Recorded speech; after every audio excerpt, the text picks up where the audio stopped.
Today's episode is brought to you by the Daily Gardener Friday newsletter. You can sign up for the newsletter over at thedailygardener.org. Hi there, and welcome to The Daily Gardener, a podcast about garden history and literature. I'm your host, Jennifer Ebling, and today is March 21st. Today in garden history, we celebrate the birth of John Paul Friedrich Richter, the German Romantic writer. He was born on this day, March 21st, in 1763. John Paul is remembered for his humorous novels and stories, and he once wrote, "When one reads a poem in January, it's as lovely as when one goes for a walk in June." And today is also the birthday of Harry Lutf Verne Fletcher, who went by the pen names John Garden and John Hereford. He was an English writer, and he was born on this day, March 21st, in 1902.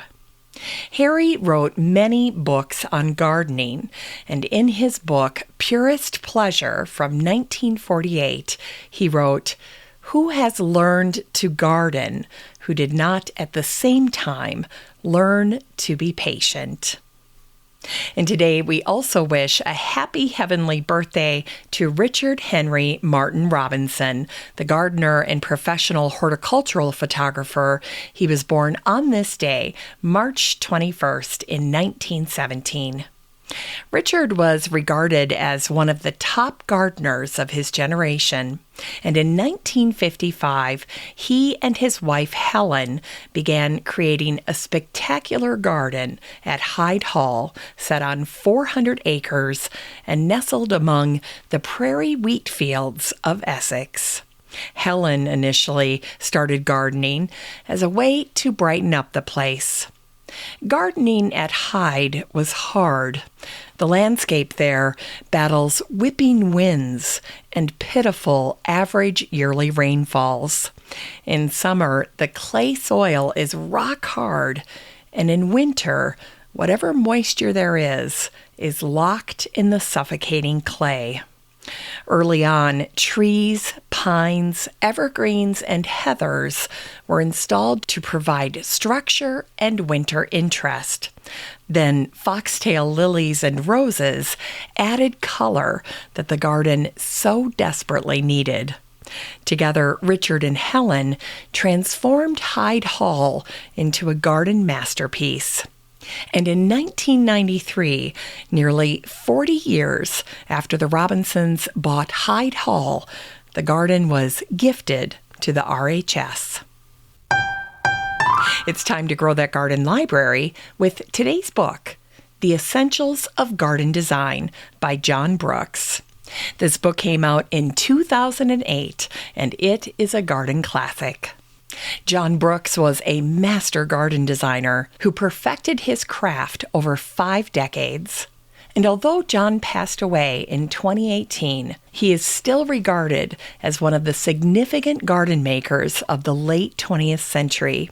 And his books, like today's recommendation, continue to inspire and instruct gardeners with John's simple and timeless wisdom. John always began his design projects with his famous grid system. And in this book, The Essentials of Garden Design, he walks you through that process. He walks you through everything you need, the tools, the techniques, the plants, the building materials, in order to create a garden that looks like it belongs in the landscape. So whether you're planning a large installation or just something small and functional, you can't go wrong with John as your guide. This book is 192 pages of garden design mastery from a man who firmly believed that gardens were about the people who lived in them. You can get a used copy of The Essentials of Garden Design by John Brooks and support the show using the Amazon link in today's show notes for around $2.51. What a steal. But as always, act quickly because those used copies will go fast at that price. Finally, we end today's show with a botanic spark that celebrates the birthday of Phyllis McGinley, the American poet and writer of children's books. She was born on this day, March 21st in 1905. Phyllis's poems were often lighthearted and humorous, and she generally offered a clever examination of her daily life in the suburbs. In 1961, Phyllis won the Pulitzer Prize for her book Times 3, which featured 70 poems written over 3 decades in the mid-1900s. A gardener herself, Phyllis once wrote these words in her book called The Province of the Heart, which came out in 1959. She said, "The trouble with gardening is that it does not remain an avocation.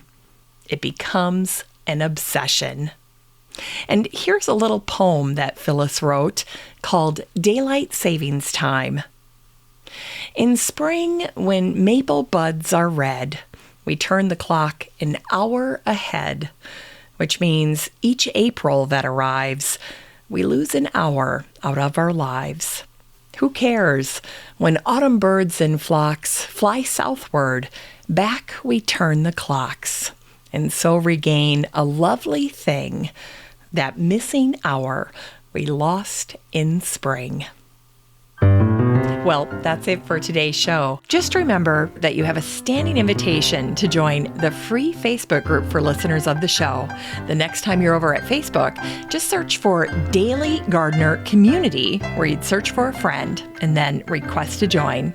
And if you'd like more of The Daily Gardener, you can subscribe to the newsletter over at thedailygardener.org. And don't forget that you can also show your support for the show by using the Buy Me a Coffee link over at the website or in today's show notes. This is Jennifer Ebling. Thanks for listening to The Daily Gardener. And remember, for a happy, healthy life, garden every day.